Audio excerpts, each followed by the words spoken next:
দেশের আবহাওয়া পরিস্থিতির খোঁজ খবর রাখছেন সহকর্মী হাসান মাহমুদ। এই মুহূর্তে সরাসরি স্টুডিওতে যুক্ত হচ্ছেন তিনি।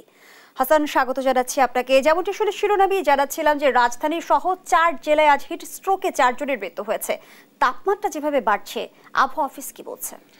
জি, আপনাকে ধন্যবাদ। আপনি যেমনটা বলছিলেন যে আসলে সারা দেশে যে তাপমাত্রা বৃদ্ধি সেটা আসলে খুব সহসায় যে কমবে এমনটা কিন্তু আবহাওয়া অধিদপ্তর থেকে কোনোভাবে বলতে পারছে না। এর কারণ হিসেবে তারা বলছে যে শুধু বাংলাদেশ নয়, বাংলাদেশের পার্শ্ববর্তী ইন্ডিয়ার যেসব বেশ কয়েকটি রাজ্য, বিশেষ করে উড়িষ্যা, তারপরে হচ্ছে কলকাতা সহ বেশ কয়েকটি রাজ্যতে কিন্তু প্রচণ্ড তাপমাত্রা চলছে। এবং আমাদের আজকে যেখানে 42 ডিগ্রি সেলসিয়াস সর্বোচ্চ ছিল, সেখানে কিন্তু 43, 44, 45 ডিগ্রি পর্যন্ত কিন্তু উঠে যাচ্ছে। ফলে শুধু বাংলাদেশ নয়, বাংলাদেশের পার্শ্ববর্তী যেসব এলাকা সেগুলোতেও কিন্তু এই হিট স্ট্রোকটা বয়ে যাচ্ছে। ফলে খুব দ্রুত যে এই তাপমাত্রা কমবে এমনটা কিন্তু কোনোভাবে তারা আশা করছেন না। যদিও ছোটোভাবে বিভিন্ন এলাকায় যদি এলাকা কেন্দ্রিক কিছু বৃষ্টি হলে সেই এলাকাটা হয়তো সাময়িক সময়ের জন্য তাপমাত্রা কমতে পারে।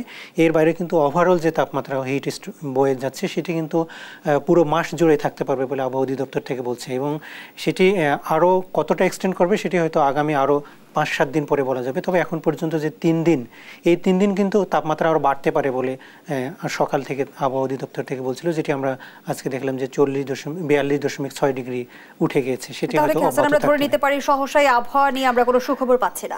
খুব দ্রুতই আসলে এটা কমবে বলে মনে হচ্ছে না। কারণ হচ্ছে তারা যেটি বলছে যে মার্চ, এপ্রিল, মে এই 3 মাস সাধারণত বাংলাদেশে বেশি তাপমাত্রা থাকে।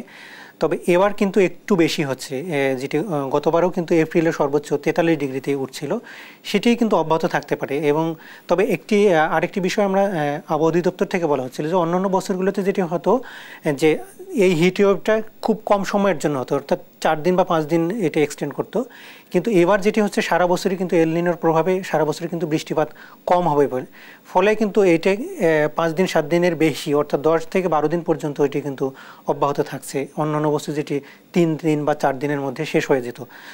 সে কারণে কিন্তু ঢাকা এবং ঢাকার আশেপাশে যেসব এলাকা, বিশেষ করে বাংলাদেশের দক্ষিণ এবং পশ্চিমাঞ্চলে কিন্তু হিট ওয়েভটা বেশি হচ্ছে। এর বাইরে যদি সিলেট কিংবা চট্টগ্রাম, রংপুর এইসব এলাকায় কিন্তু তাপমাত্রা কিছুটা কম রয়েছে, অর্থাৎ 32-33 ডিগ্রির মধ্যে কিন্তু রয়েছে।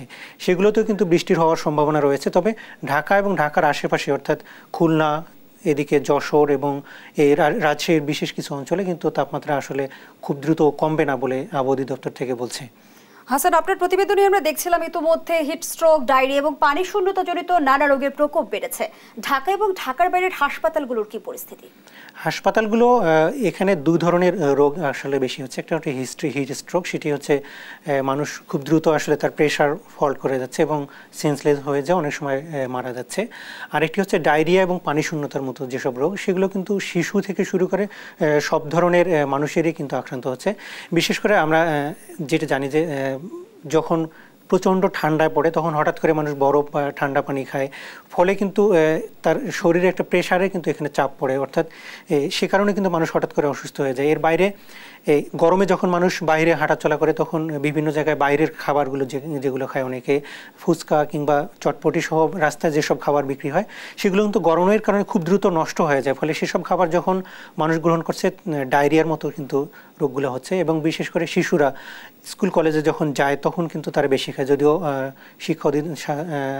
শিক্ষা মন্ত্রণালয় থেকে স্কুল বন্ধ ঘোষণা করেছে, সেটি একটি ভালো উদ্যোগ যে শিশুরা এখন আসলে বাইরে যাবে না, কিংবা এইসব রাস্তার খাবারগুলো অন্তত না খেলে কিছুটা অসুস্থতাটা কমে যাবে। এবং আমরা দেখছিলাম যে আজকে স্বাস্থ্যমন্ত্রী বলছিলেন যে বিশেষ করে যারা এই সময়ে যারা শিশু এবং বয়স্ক তাদেরকে বাড়ির বাইরে খুব প্রয়োজন না হলে বের না হতেই তারা অনুরোধ করছেন। এবং বিশেষভাবে স্বাস্থ্য অধিদপ্তরের পক্ষ থেকে একটি নোটিশ আগামীকাল হয়তো আসতে পারে, এ ব্যাপারে আমরা এতটুকু ধারণা করছি।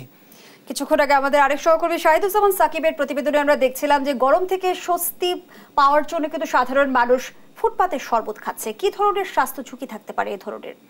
এখানে স্বাস্থ্য ঝুঁকি সবচেয়ে বেশি হচ্ছে যে আমরা যেটা জানি যে যেসব পানি দিয়ে এসব খাবার তৈরি করা হয় সেটি একদম নর্মাল ওয়াশার পানি, যেটি কোনোভাবে ফোটানো না। আপনি জানেন যে নর্মাল পানিতে আমরা বিভিন্ন ধরনের জীবাণু পাওয়া যায়। এবং গত বছর যে একটি গবেষণা হয়েছিল সেখানে দেখা গেছে যে ডায়রিয়ার মতো যেসব রোগ হয় তার সবগুলো উপাদানই কিন্তু এসব পানিতে থাকে। সেগুলো যখন না ফুটিয়ে বরফ করা হচ্ছে এবং সেগুলো সরাসরি খাওয়ানো হচ্ছে, সেটি কিন্তু স্বাস্থ্য ঝুঁকি তৈরি করছে। এর বাইরে আপনি জানেন যে হেপাটাইটিস সি যেসব রোগ, আমরা জানি ডায়রিয়ার বাইরেও যেসব রোগ হতে পারে, হেপাটাইটিস বি, সি, এসব রোগ কিন্তু এই পানির মাধ্যমে ছড়াচ্ছে। মানুষের মলমূত্র থেকেই কিন্তু এইসব ছড়াচ্ছে। ফলে একটা তাৎক্ষণিক যে সমস্যাটা হচ্ছে যে মানুষের ডায়রিয়ার মতো রোগগুলো বেড়ে যাচ্ছে, হেপাটাইটিস সির মতো রোগগুলো কিন্তু ঝুঁকি থেকে যাচ্ছে। ফলে এগুলো কোনোভাবেই মানুষের জন্য স্বাস্থ্যকর না এবং সেগুলো খাওয়ার কোনোভাবে উপযুক্ত না। এর আগে আমরা কিছু বিশেষ নিউজ দেখেছিলাম যে সেগুলোতে পানি একদম ট্যাপের পানি সরাসরি নিয়ে আসা হচ্ছে এবং কোথাও কোথাও নালা বা নর্দমার পানিও আসলে ব্যবহার করা হচ্ছে। ফলে এগুলো সম্পূর্ণরূপে অ্যাভয়েড করতে না পারলে কিন্তু স্বাস্থ্য ঝুঁকি অবশ্যই থেকে যাবে। ধন্যবাদ জানাচ্ছি সহকর্মী হাসান মাহমুদ। দর্শক, কথা বলছিলাম দেশের আবহাওয়া পরিস্থিতি নিয়ে সহকর্মী হাসান মাহমুদের সঙ্গে।